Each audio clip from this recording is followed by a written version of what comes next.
This policy of containment, would you look at our treatment of Ukraine through that same lens? Are we fighting a battle that we're going to look at 50 years from now and say that was just ridiculous? You can't push something uphill. You can't stop. But every business knows if you go do anything in Ukraine, the first thing you have to do is start paying off everybody. Right. And I will tell you that the rap on Zelensky, Zelensky's not unaware of the money to be made from American.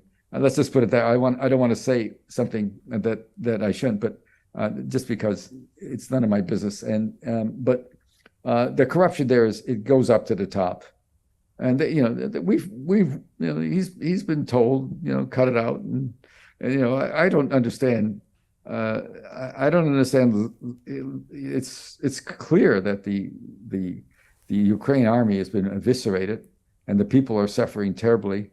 And he's keeping on going, and Biden's keeping on going instead of pushing like a mother for peace. Your Boris Johnson did his thing. I think it's pretty clear in March or April when he screwed up some peace talks that were underway. The Turks were doing peace talks, and Erdogan, who I don't like at all because he's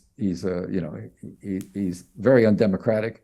Erdogan is keeping Sweden out of the NATO because I'm sure he's enraged at the fact that he had something going and we blew it in the spring with the Russians, because he has good contacts. He was taking oil from Russia, excess oil. Russia's done fine.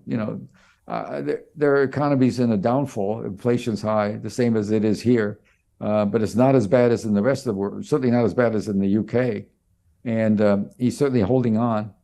And the fact that there's no more McDonald's is a blow to some people in Moscow, but they're carrying on. And the sanctions haven't worked. Talk about sanctions. Let me tell you about Fidel Castro in a country called Cuba. They've been sanctioned since 1960. Yeah. Well, yeah. They're still there. Right. Sanctions are the most overrated tool in the world with the irreversible methods. Right. There's language I use in that piece that anybody on the inside knows. The whole question that was asked, I described pretty much where that meeting was. I don't mention the floor, but they know it's a hidden floor. Right. I did a lot of things that were tip-offs to the guys. Don't go after me too hard, but they did anyway. No option. Interesting. They is the CIA or the administration? No, CIA. More. I get a lot of points from a lot of guys. Who's they? Who's they? The White House. White House. They know that there's Right. words I use and phrases I use that meant. That meant I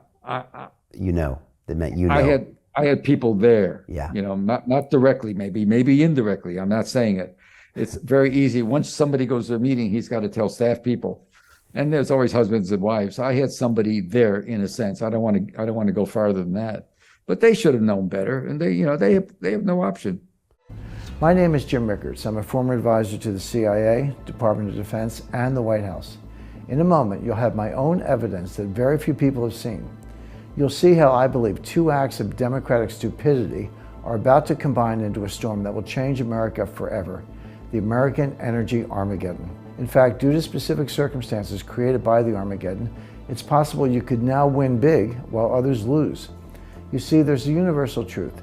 In times of crisis, money moves.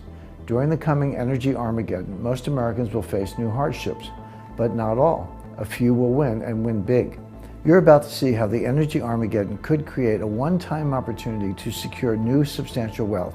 If you want in, keep watching. Right now, today, America is running out of gas, diesel, and oil. Our national fuel reserves are down 50% or more from where they should be. It's so urgent, major suppliers are calling it a code red emergency. We don't have the refining capacity to catch up, and we're shipping most of what we have to Europe to bail them out of Calamity Joe's Nordstream crisis. We're now facing catastrophic fuel shortages I predict will collapse our nation's energy grid. When it happens, every citizen will see firsthand the Dems' obsession with green energy is a scam. In fact, I'm going to show you my evidence that outs them as shameless hypocrites. That's not all. I predict this storm will bring about a new social order to our country. Many who are now rich will find their accounts drained, and those who are poor will turn to desperate measures to survive. I'm talking about civil unrest, a massive crime wave, and violence in our streets. Most will suffer under Biden's energy Armageddon, but not everyone. Some good Americans will win. They'll take advantage of wealth-building opportunities created by the upheaval, which I'll reveal here today, to vastly improve their personal economic situation. And that's the most important thing I want to share with you. Now, if the idea of winning while others suffer makes you uncomfortable, no problem. Then this presentation is not for you. But the way I see it, our great nation was built during times of crisis when a few smart people recognized opportunity and seized it. If you see the storm coming, if you know Calamity Joe and his ilk are steering us straight into it, and you want to not just survive, but thrive by using the crisis potentially to grow your personal wealth, then you're exactly who I want to reach today. Give me about 3 minutes of your time. I'm going to show you everything right now.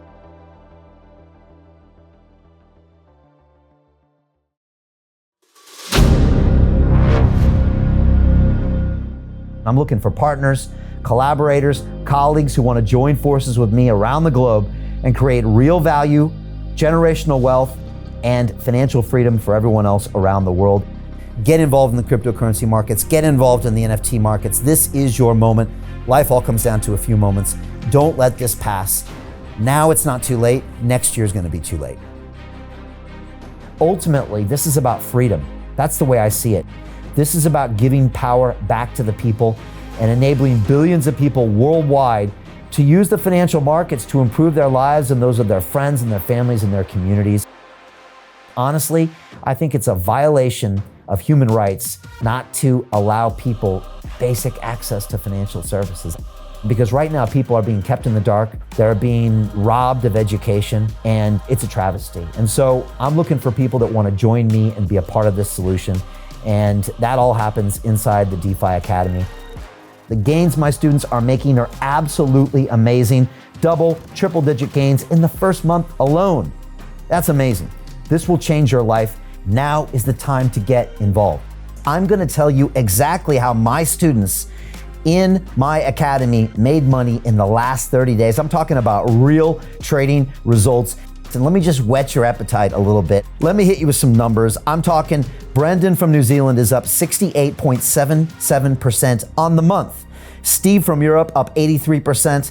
Albert in Singapore up 169.9% on one single trade. I got Susan up 153% on her call options alone, also rocking 139% returns and 442% returns as well on individual trades. These are people that are changing their financial future in the last 30 days, but it's based on trading discipline. I've graduated over 500 students from inside my academy from over 54 countries around the world. It's amazing. When it comes to crypto, DeFi, and blockchain, we love this space. We truly believe it's the future. This is down to our core. It's authentic to what we're doing, and everybody can tell through the camera because you can't make this stuff up. If you're watching me now, wherever you are, I implore you, take 60 seconds right now and join my academy. Apply today. Now you've got a chance. Life all comes down to a few moments. What are you going to do? What's the choice that you're going to make?